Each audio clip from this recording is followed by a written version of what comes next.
উত্তৰ পশ্চিম যোৰহাটৰ ব্ৰহ্মপুত্ৰ কাষৰীয়া অঞ্চলবোৰৰ বাবে অশনি সংকেত আহিছে। বাৰিষা আহিলে ভয়ংকৰ বিপদত পৰিব উত্তৰ পশ্চিম যোৰহাটবাসীৰ ৰাইজে। কাৰণ সেই অঞ্চলত এতিয়া ভয়ংকৰ ৰূপত বালি খনন অব্যাহত ৰাখিছে। ককিলামুখত দিনে নিশাই চলিছে অবৈধ খনন কাৰ্য। এই খনন কাৰ্যই ভয়ংকৰ বিপদ মাতিছে নৈপৰীয়া ৰাজ্যলৈ। আমি এই দৃশ্যাংশটো দেখুৱাইছোঁ। আমাৰ জ্যেষ্ঠ সাংবাদিক বসন্ত দত্তৰ কেমেৰাত বন্দী হোৱা দৃশ্যাংশটো দেখুৱাইছোঁ। চাওক কেনেধৰণে ইয়াত অবৈধ প্ৰক্ৰিয়াৰে বালি খনন চলাই থকা হৈছে। আমি দেখুৱাইছোঁ জলসম্পদ বিভাগ, বন বিভাগে কি কৰিছে। মথাউৰিৰ কাষতে এইদৰে বালি খনন চলাই থকা হৈছে। প্ৰকাণ্ড প্ৰকাণ্ড জেচিবিৰ জৰিয়তে বালিসমূহ তাত খনন চলাই থকা হৈছে আৰু তাৰ পৰা অবৈধ প্ৰক্ৰিয়াৰে এই বালি ট্ৰাকবোৰ ওলাই গৈছে। আমি দেখুৱাইছোঁ চাওক এই খনন কাৰ্যই ভয়ংকৰ বিপদ মাতিব কিন্তু নৈপৰীয়া ৰাজ্যলৈ। খবৰ অনুসৰি অবৈধভাৱে চলিছে বহু খনন কাৰ্য। প্ৰশ্ন উঠিছে জলসম্পদ বিভাগে কি কৰিছে বন বিভাগৰ বিষয়াসকলে। কোনে অনুমতি দিছে মথাউৰিৰ কাষতে খনন চলাবলৈ?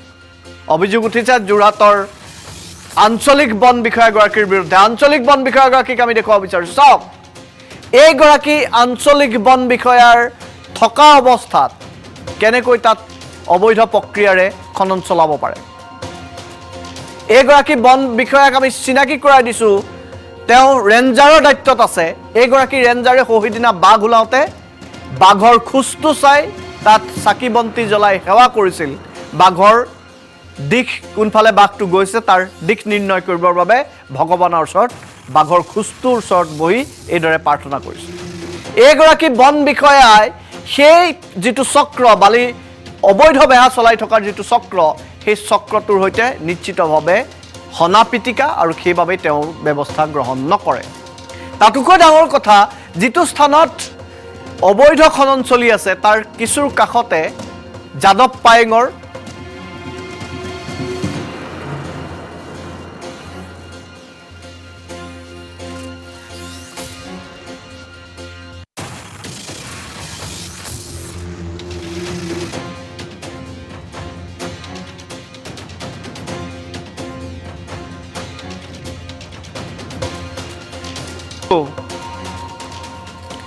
ভয়ংকৰ বিপদৰ উমান পাই প্ৰতিবাদত নামিছে অৰণ্য মানৱ যাদৱ পায়েং।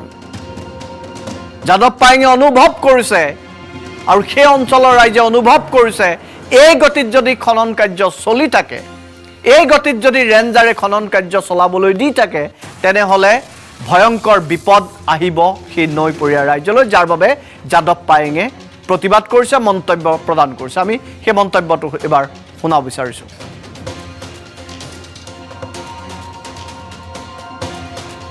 পৰা বালি খনন কাৰ্য অলৰেডি যোৰহাট ডিষ্ট্ৰিক্ট 4 লেন হৈ গ'ল। ইয়াত বালি খনন কাৰ্য কৰিব নালাগে। যিহেতু আমালৈ ভাবুকি আছে, ভাবুকিৰ কাৰণে নদীখনত ভূজৈৱ বিভাগে ইয়াত ছাৰ্ভে কৰি 2 বছৰত যিটো ক'লে নদীখন এইখনেই হ'ব বুলি কৈছে। ডিএফৰ আহিছিলে, মোক ক'লে জাহাজত আহি মেচিনটো তলত বহুৱাই। গতিকে তেনে অৱস্থাত যোৰহাটলৈ ভাবুকি এইকাৰণে হ'ব, মাথাইবোৰ বিজ্ঞানসন্মত নহয় আৰু বিজ্ঞানসন্মত নোহোৱাৰ কাৰণে যোৱা বছৰতকৈ যদি পানী ডাঙৰ হয় মাথাইটো ভাগি যাব। যদি দিনত ভাগে 88 চনৰ নিচিনাকৈ দিনত ভাগে মানুহ বাচিব। যদি ৰাতি 11-12 বজাত আলিটো ছিঙে তেতিয়া মানুহ এটাও নাবাচে। তেনে ক্ষেত্ৰত এওঁলোকে 4 লেনৰ নামত 10 বছৰত 3 কিলোমিটাৰ ৰাস্তা খৰালিমে 7 ফুট 8 ফুট দকৈ খনাৰ বিনিময়ত গোটেই ব্ৰহ্মপুত্ৰ পানীটো ইয়ালৈ টানি লৈ আহে। কাৰণ এতিয়া মেইন নদীটো এইটোৱেই, মাজুলী নদী নাই। সেইকাৰণে মই ভাবোঁ যে এইটো খনন কাৰ্যটো কৰিব নালাগে। ইয়াৰ ব্ৰহ্মপুত্ৰই দিশ সলাইছে এই চক্ৰটোৰ বাবে আৰু এই দিশ সলোৱাৰ বাবে এছাম কিন্তু বিপদত পৰিব। গতিকে এইগৰাকী বন বিষয়াৰ কি কৰিছে, কেনেকৈ আচলতে অনুমতি প্ৰদান কৰিছে, এই কথা বতৰাবোৰ আমি পৰৱৰ্তী প্ৰতিবেদনত সবিস্তাৰে দেখুৱাম। এবাৰ আসাম টক্স, আপোচবিহীন অসম কণ্ঠ।